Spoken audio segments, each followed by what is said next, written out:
technology.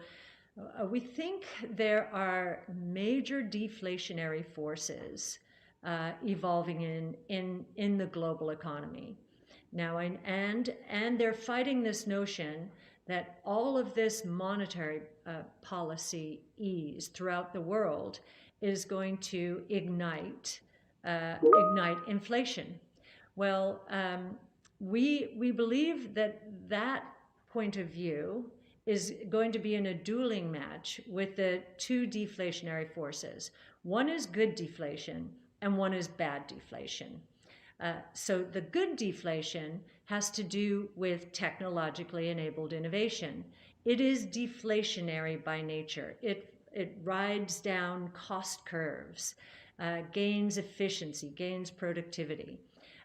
As we've told you before, in the electric vehicle space, for example, that deflation rate is 28% for every cumulative doubling in the number of units produced.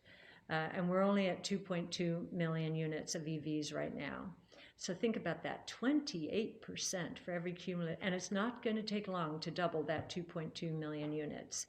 And in the DNA sequencing space, it's 40% for every cumulative doubling. And we're at a very low base there as well. But those low bases are going to move up pretty quickly.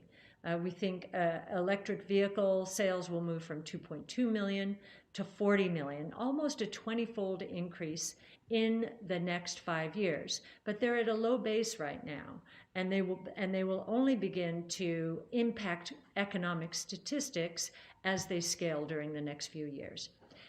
In the meantime, what's going to happen? This disruptive innovation is going to cause creative destruction in the traditional world order. And it's not just electric vehicles and DNA sequencing, it's robotics, artificial intelligence, blockchain technology. There is so much innovation taking place right now.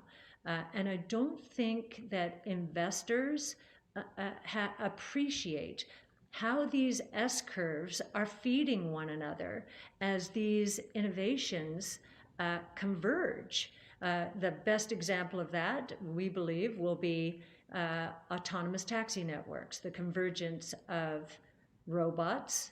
Autonomous vehicles are robots.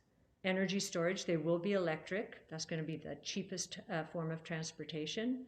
And artificial intelligence. Those three S-curves converging. We were talking about this at our brainstorm today, and I was trying to say, how can we capture this so people really understand it? You know, this combinatorial or this multiplicative, S-curves feeding one another. And someone on the brainstorm, a visitor, said, well, it could be like waves crashing in the ocean.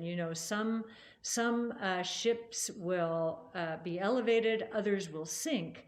But the bottom line is the energy release associated with these waves intersecting with one another is powerful. And that's what we think is going to happen. It's going to take a while for us to see this in economic statistics because the economic statistics are so grounded in the industrial world and don't capture a lot of what's going on in the digital world.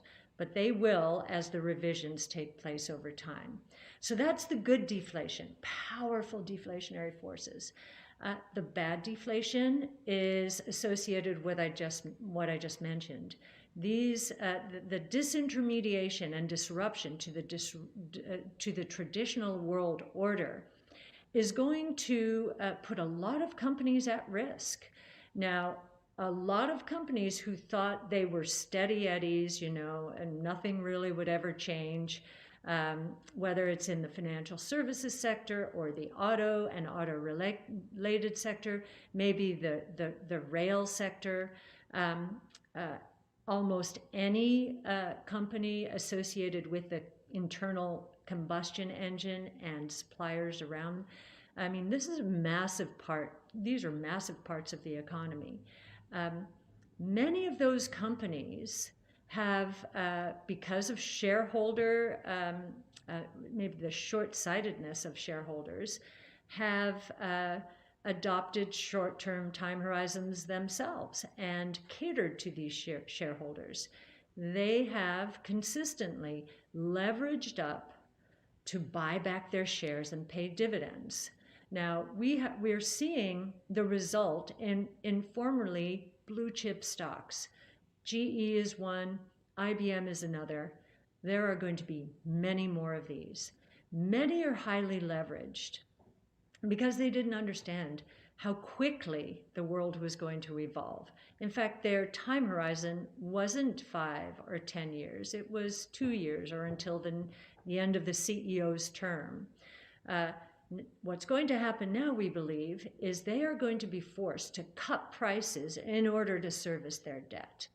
And so that's the bad deflation. And this is the deflation that Ray Dalio, Jeff Gundlach, and Howard Marks have focused investors on, and we believe that's right. So two forces of deflation, and then we have this question about money and how will it cause inflation. I don't know. And I would say these two deflationary forces are pretty powerful in the short term. They're going to cause a lot of confusion. And you've heard me use the word velocity before. I know it's somewhat esoteric. All it means is the rate at which money turns over. If there's a lot of confusion, especially in the traditional world order, the velocity of money will continue to fall. The reason that the monetary easing globally during the 2008 and 2009 meltdown and afterwards, the reason it never ignited inflation was this velocity. The money went up, but the rate at which it turned over per year in the economy slowed down as people held back. They were risk averse, concerned about their futures, concerned about their company's futures. I think that probably will continue as these dueling deflationary forces,